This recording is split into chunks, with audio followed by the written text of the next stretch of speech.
Hello hello मेरे प्यारे बच्चों, मैं हूं डीके चौरसिया। स्टडी प्लान में आपका स्वागत है। आज हम फिजिक्स का लेक्चर नंबर 4 लेकर आए हैं, जिसमें इंपॉर्टेंट क्वेश्चन का डिस्कशन होगा जो केवल 2 ही मार्क्स का है।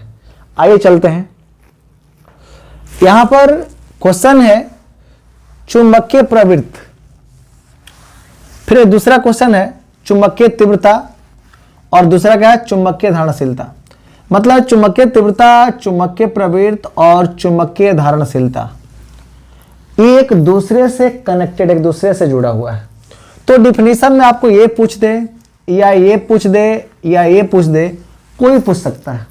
तो अगर एक का बेसिक क्लियर है तो आप दूसरा इजिली बना सकते हैं। क्लियर। अब यहां बात है, सबसे हम पहले बात कर रहे हैं चुंबकन तीव्रता या चुंबकीय तीव्रता।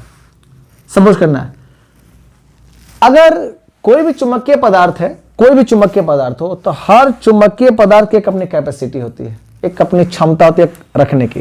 तो जब कैपेसिटी की बात करते हैं तो वो क्या उसकी प्रवृत्ति हो गई कि उसके पास कितनी प्रवृत्ति है। ठीक है ना। अब यहां पर बात है, अगर हम धारणशीलता की बात करते हैं तो इसमें होता है उसमें चुंबकत्व कितनी देर तक ठहर सकता है। मतलब कोई भी पदार्थ है, चुंबकीय पदार्थ है, उसमें चुंबकत्व रोकने की या ठहरने की कितनी क्षमता है, वो क्या कहलाता है, धारणशीलता कहलाता है। लेकिन हम तीव्रता की बात करते हैं तो यहां पर देखिए सबसे पहले तीव्रता ही है। तो जब किसी पदार्थ, जब कोई भी चुंबकीय पदार्थ को चुंबकीय क्षेत्र में रखा जाता है, तो चुंबकीय क्षेत्र में रखा जाए तो उसमें चुंबकीय आघूर्ण क्या होगा, उत्पन्न हो गया, चुंबकीय आघूर्ण प्राप्त कर लेगा। और इस चुंबकीय आघूर्ण जब प्राप्त करता है तो क्या, तो पदार्थ के प्रति एकांक आयतन जितना चुंबकीय आघूर्ण उत्पन्न होता है उसे ही क्या कहते हैं, चुंबकीय तीव्रता कहा जाता है। मैं बोल रहा हूं, फिर समझिए। जब किसी चुंबकीय पदार्थ, चाहे पदार्थ से बोल सकते हैं, जब किसी चुंबकीय पदार्थ को चुंबकीय क्षेत्र में रखा जाता है, चाहे चुंबकन क्षेत्र में रखा जाता है, तो वह चुंबकीय आघूर्ण प्राप्त करता है। कौन सा आघूर्ण प्राप्त करता है, चुंबकीय आघूर्ण। अगर किसी चुंबक को अगर हम चुंबकीय क्षेत्र में रखेंगे तो उसमें कौन सा आघूर्ण प्राप्त होगा, तो उसमें चुंबकीय आघूर्ण प्राप्त होगा। ठीक है। अब कहता है कि पदार्थ के प्रति एकांक आयतन, मान लो कोई भी पदार्थ है तो प्रत्येक पदार्थ का अपने का आयतन है। पदार्थ के प्रति एकांक आयतन जितना चुंबकीय आघूर्ण उत्पन्न करेगा, जितना चुंबकीय आघूर्ण उत्पन्न करेगा उसका वो चुंबकीय तीव्रता कहलाएगी। मतलब जितना ज्यादा चुंबकीय आघूर्ण का अगर उत्पन्न करेगा वह उसकी क्या कहलाएगी, उसकी तीव्रता कहलाएगी। मतलब है कि किसी में चुंबकीय आघूर्ण कम प्राप्त किया, उसका तीव्रता कम होगी। कोई सबसे ज्यादा किया तो मतलब उसका तीव्रता क्या होगी, सबसे ज्यादा होगी। अब मान लो कि जो चुंबकीय पदार्थ है वो चुंबकीय आघूर्ण उत्पन्न नहीं किया तो उसकी तीव्रता क्या हो जाएगी, शून्य हो जाएगी। क्लियर। अगर हम बात करते हैं, इसे आई द्वारा सूचित किया जाता है। किसे, आई द्वारा सूचित किया जाता है। तो आई बराबर हम लिखते हैं एम बाई क्या, भी, एम बाई भी। एम यहां क्या है, चुंबकीय आघूर्ण है, और यहां भी क्या, आयतन है।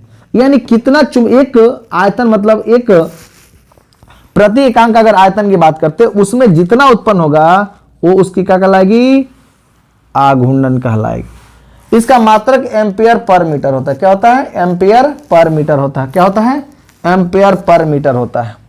और इसकी बीमा भी लिखना चाहेंगे तो क्या लिख सकते हैं, ए और क्या, एल के पावर क्या, -1। इसकी हम बीमा लिख सकते हैं। अब ये थोड़ा चुंबकीय प्रवृत्ति, अभी मैं बताया था ना, चुंबकीय प्रवृत्ति हर, मतलब अगर कोई इंसान है, हर इंसान के किसी हद तक किसी चीज को रखने की या उसको झेलने की क्या होती है, एक क्षमता होती है।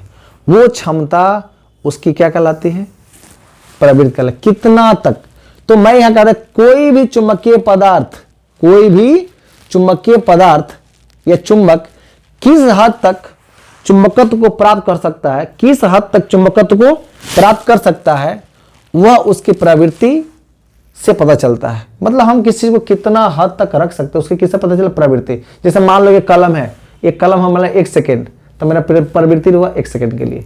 लेकिन अगर इसका मतलब हम दिन भर ऐसे खड़ा होकर लेकर रखे, मेरी प्रवृत्ति क्या हो गई, दिन भर के लिए हो गई। तो अगर 1 सेकंड के उसके प्रवृत्ति उतना हो, लेकिन जो हम दिन भर रखते गए तो हमारी प्रवृत्ति क्या ज्यादा ना हुई। मतलब इसके रखने की क्षमता हमारे पास कितनी है उसकी क्या कहलाएगी, प्रवृत्ति कहलाएगी। तो यह डिफिनेशन समझिए, कोई भी चुंबकीय पदार्थ पदार्थ लिख सकते हैं या चुंबक लिख सकते, चुंबकीय लिख सकते, चुंबकीय पदार्थ लगा लो कि और समझने में आपको फायदा होगा। पदार्थ लगा लेते हैं। कोई भी चुंबकीय पदार्थ किस हद तक चुंबकत्व प्राप्त कर सकता है यह उसकी प्रवृत्ति से पता चलता है, यह उसकी प्रवृत्ति कहलाती है। क्लियर? ये इसको हम डिफिनीशन में ऐसे लिख सकते हैं कि चुंबकीय तीव्रता और चुंबकीय क्षेत्र की तीव्रता के अनुपात को हम क्या कहते हैं? चुंबकीय प्रवृत्ति। इसे के द्वारा सूचित किया जाता है। किससे? के बराबर आई बाई क्या एच होता है। अब ये समझना है कि नरम लोहा जो होता है, नरम लोहा, तो नरम लोहा में के इलेक्ट्रॉन क्या फ्री होते हैं, लेकिन अगर उसके तुलना में इस्पात देखा जाए तो उसमें इलेक्ट्रॉन क्या होगा? उसके रिस्पेक्ट में क्या कम फ्री होते हैं। तो यह बात समझिए, नरम लोहे की चुंबकीय प्रवृत्ति इस्पात से अधिक होती है। मतलब जिसमें जितना ज्यादा इलेक्ट्रॉन का मूवमेंट होगा उसकी चुंबकीय आघूर्ण का उतना ज्यादा होगा, यानी उसकी चुंबकीय प्रवृत्ति का उतनी ज्यादा होगी। तो यहां पर क्या, नरम लोहे की चुंबकीय प्रवृत्ति इस्पात से अधिक होती है। क्यों? कि भाई इसमें मुक्त इलेक्ट्रॉन बहुत ज्यादा होता है। क्या होता है? वो किसके रिस्पेक्ट में? इस्पात के रिस्पेक्ट में, इसलिए ऐसा होता है। लेकिन अब इसमें क्वेश्चन आ गया कि सर चुंबकीय धारणशीलता, धारण करने की क्षमता, रखने की क्षमता, कोई भी चुंबकीय पदार्थ, चाहे कोई भी चुंबकीय पदार्थ चुंबकन क्षेत्र से हटा लेने पर, कोई भी चुंबकीय पदार्थ या कोई भी पदार्थ चुंबकन क्षेत्र से हटा लेने पर, या किसी चुंबकीय पदार्थ को चुंबकन क्षेत्र से हटा लेने पर या चुंबकीय क्षेत्र से हटा लेने पर अपने चुंबकत्व को कितनी देर तक बना रखता है, कितने तक उसको क्या रोक सकता है, उसको बना सकता है, उसका रख सकता है, वह उसके चुंबकीय धारणशीलता से पता चलता है। मतलब वो धारण करेगा वही बता सकता है कि कितना ये धारण कर सकता है। यही इसकी हम धारणशीलता कहलाती है।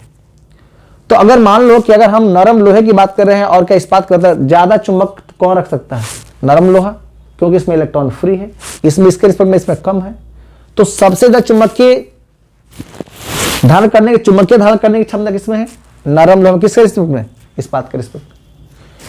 तो ये हमारा क्या होगा क्वेश्चन। अगर यहां देखोगे तो इस क्वेश्चन से पता चलता है सर इसमें 3 क्वेश्चन है, लेकिन जब भी एग्जाम में देगा तो किसी 2 का रिलेशन दे देगा, चुंबकीय तीव्रता या चुंबकीय प्रवृत्ति किसे कहते हैं, या पूछ देगा कि चुंबकीय प्रवृत्ति और चुंबकीय धारणशीलता किसे कहते हैं, या परिभाषित करिए, इसकी बीमा को लिखें। तमाम ऐसे रिलेटेड क्वेश्चन कर सकता है। तो थोड़ा सा आप अपने दिमाग को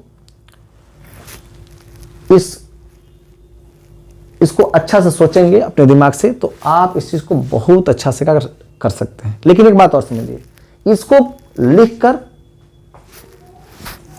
उसको जितना बार पढ़कर, लिखकर, जितना बार इसको लिखेंगे ना, पढ़ लीजिए, लिख लीजिए, फिर पढ़ लीजिए, लिख लीजिए, जितना बार ये करेंगे ना, ये चीज उसका आपका उतना ही स्ट्रांग होगा। आप सोचते हैं जैसे हम लोग क्या सोचते हैं कि बस एक किताब लिए, थोड़ा सा पढ़ लिए, अब पता हो गया।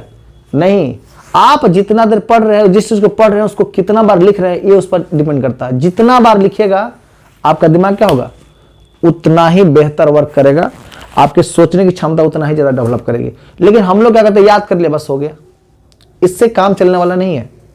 क्लियर? आइए, तो इसमें किसी तरह का दिक्कत नहीं रहा होगा। आगे चलते हैं।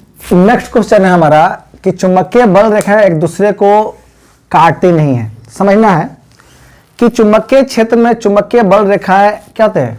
कंटिन्यूअस होती है। कंटिन्यूअस मतलब लगातार, मतलब संतत होती है या संतत वक्र होती है, जिसके किसी बिंदु पर खींची गई स्पर्श रेखा, किसी बिंदु पर स्पर्श रेखा खींचे, किसी बिंदु पर खींची गई स्पर्श रेखा उस बिंदु पर क्षेत्र की तीव्रता का दिशा को प्रदर्शित करती है।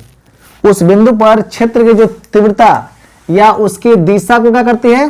प्रदर्शित करती है। चुंबकीय बल रेखाएं एक दूसरे को नहीं काटती है, क्योंकि इसके कटान बिंदु का अर्थ यह होगा कि कटान बिंदु पर चुंबकीय क्षेत्र की 2 दिशाएं संभव नहीं होगी, लेकिन एक बिंदु की दिशा क्या होगी? निश्चित होगी। ठीक है ना? वीडियो अच्छा लगे तो लाइक करें, शेयर करें, सब्सक्राइब करें और बेल आइकन को प्रेस करना ना भूलें, और अपने दोस्तों में इसको शेयर करें। ठीक है ना? जय हिंद, बेस्ट ऑफ लक।